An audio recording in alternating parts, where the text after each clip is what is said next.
Je m'appelle Coralie, j'ai 27 ans et je suis assistante d'une artiste plasticienne. Alors j'ai été au mondial du tatouage pour me faire tatouer par Hello Martin. Je viens de France mais je vis et travaille à Montréal depuis 7 ans maintenant dans une boutique qui s'appelle MTL Tattoo. Ça fait 12 ans que je tatoue, je crois à peu près. J'ai toujours dessiné. De toute façon je dessine depuis que je suis petite, j'ai fait des études d'art, de graphisme.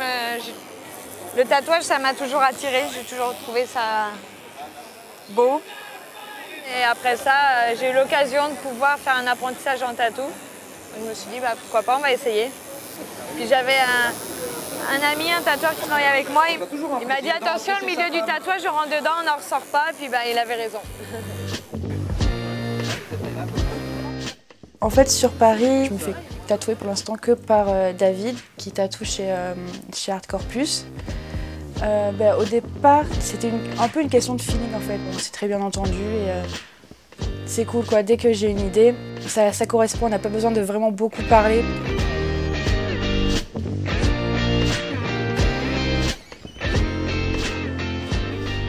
Mes premiers magazines de tatouage, je les ai achetés, j'avais 12-13 ans, c'est vraiment une vocation pour moi, quoi. Il y a des petits gamins qui voulaient être policiers ou pompiers, moi je voulais être tatoueur et rockstar. Donc aujourd'hui je fais les deux, mais je gagne surtout des sous en étant tatoueur et pas rockstar. Et moi à 12 ans, ma vie c'était déjà sexe, drogue et rock'n'roll dans ma tête. Et je dessinais énormément, gamin. Et donc du coup la combinaison des deux m'a vite fait voir la vie côté tatou. J'ai quitté mon travail et 3 mois après j'étais ici. À récurer le sol, souder les aiguilles, faire la stérilisation, préparer les dessins et super content de faire ça. Au niveau des techniques de ce qu'il fait, le tatouage depuis les débuts où on faisait que du traditionnel à maintenant tout ce qui est possible de faire au niveau des encres, des machines, des aiguilles, tout est de plus en plus performant. Donc ça a énormément évolué en création aussi. Moi je fais du néo-traditionnel et du japonais. Le néo-trad c'est très à la mode en ce moment, c'est vraiment avec une touche très girly, des visages de femmes, des bijoux. C'est un mélange entre le traditionnel et le réalisme. Le tatou, c'est une passion, puis c'est un beau métier. C'est pas du tout un métier facile, comme tout le monde le croit. C'est pas si facile de faire juste des dessins tout le temps, parce que ça prend énormément de temps et d'investissement, et puis souvent, les gens s'en rendent pas compte.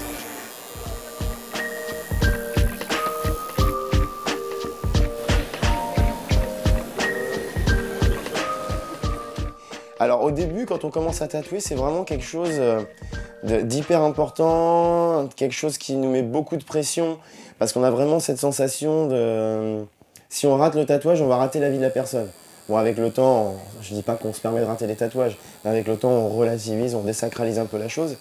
Mais c'est quand même quelque chose pour moi de très important, c'est quand même une des rares choses que la personne va emporter avec elle en disparaissant. Souvent, les clients, des fois, nous demandent des choses qui, dans leur tête, peuvent être très jolies, et moi, je dois m'efforcer de leur expliquer que ce n'est pas réalisable en tatou. Expliquer aux gens qu'un tableau n'est pas un tatou, et qu'un tatou ne sera jamais une photographie, ou une gravure, ou un dessin. Il y a des choses qu'on pourra faire, des choses qu'on ne pourra pas faire. Même si aujourd'hui, en tatouage, on peut faire énormément de choses.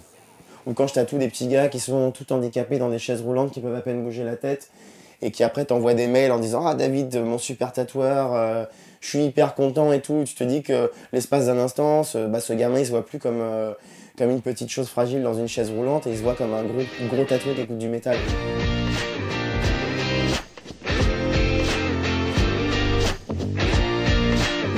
Au Canada, de toute façon, tout le monde est tatoué, ça dérange personne, on peut avoir n'importe quel métier, c'est beaucoup plus ouvert. Maintenant en France, quand je viens et que je vois le mondial du tatouage et je vois le monde qui vient, je me dis que ça doit avoir évolué, que ça marche bien ici aussi. En tout cas, pour n'importe quoi au Canada, quand on dit qu'on est tatoueur et qu'on va dans une banque et qu'on cherche un appartement, tout ça, les gens sont super contents, ils disent « Ah ok, ils nous font confiance, ils nous donnent un appartement, on ne nous juge pas en mal ». C'est une bonne profession qui est bien reconnue. Mais oui, c'est sûr qu'en 10 ans, quand j'ai commencé à tatouer, on te regardait vraiment comme un extraterrestre quand tu avais des tatous visibles. Et maintenant, il y a de plus en plus de gens tatoués, ça s'est démocratisé, fait que ça passe beaucoup mieux même en France quand même. Ça fait tellement longtemps que le tatouage existe et j'ai toujours vu des gens tatoués et j'ai pas l'impression que ça soit vraiment particulièrement en ce moment, quoi. J'ai gardé des enfants pendant 3 ans et ça n'a jamais choqué les parents. Même si j'allais les chercher à l'école, quand il faisait assez chaud en débardeur, qu'on voyait tous mes tatouages, les gens au final me regardaient un peu au début, puis après c'était devenu normal, quoi. Objectivement, il y a toujours eu des modes dans le tatouage. On essaye de dire à la nana, bah, si tu veux une petite cage avec 3 colombes qui s'envolent, peut-être qu'on peut aller un petit peu plus loin et là faire quelque chose de beaucoup plus intéressant. Et de nos jours, être tatoueur, c'est un peu comme avoir un super magasin de chaussures. Donc tu auras autant une bonne sœur qu'un médecin, qu'un avocat, qu'une punk qui va venir se faire un tatouage comme acheter des chaussures. Donc nous, maintenant, on doit s'adapter. Parce qu'autant avant, le tatoueur pouvait se permettre d'être un peu bourru, un peu sec, direct avec ses clients. Parce que le client s'attendait à ça. Il savait qu'il allait chez le tatoueur, il savait qu'il allait dans un milieu un peu underground, un peu rock'n'roll, et que c'était l'image du tatoueur. Maintenant, on est un peu prestataire de service. N'importe qui vient chez nous. Il y a un énorme flou pour moi entre l'artiste, le tatoueur, l'artiste tatoueur et le tatoueur artisan. Enfin, pour moi, un tatoueur, c'est quand même ça. C'est quelqu'un qui, si un jour se retrouve dans une petite boutique sur une île, ben, il va pas te dire non, moi je fais que de la géométrie, non, moi je fais que de l'abstrait avec des tâches. Non, si tu es seul dans une boutique et qu'il faut que tu bouffes, et ben quelqu'un qui te dit je veux un dragon japonais, bah, tu lui fais un dragon japonais. Quelqu'un qui veut un polynésien, tu lui fais du polynésien. Et c'est là que je trouve dommage que le côté artisan du tatouage disparaisse.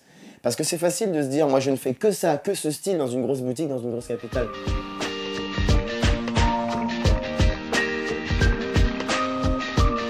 C'est vraiment une très belle convention qui est grande, qui est bien organisée, où il y a vraiment beaucoup de tatoueurs, beaucoup de talent.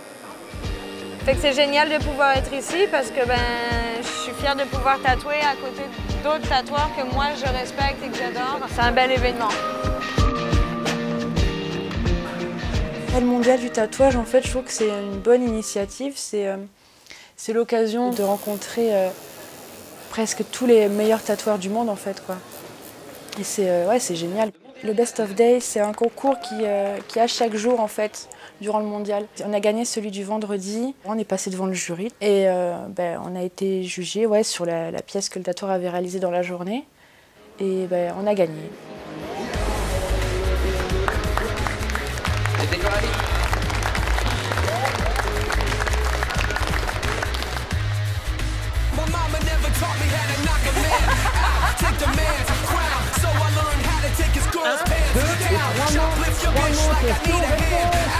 Out in the streets like there ain't no police.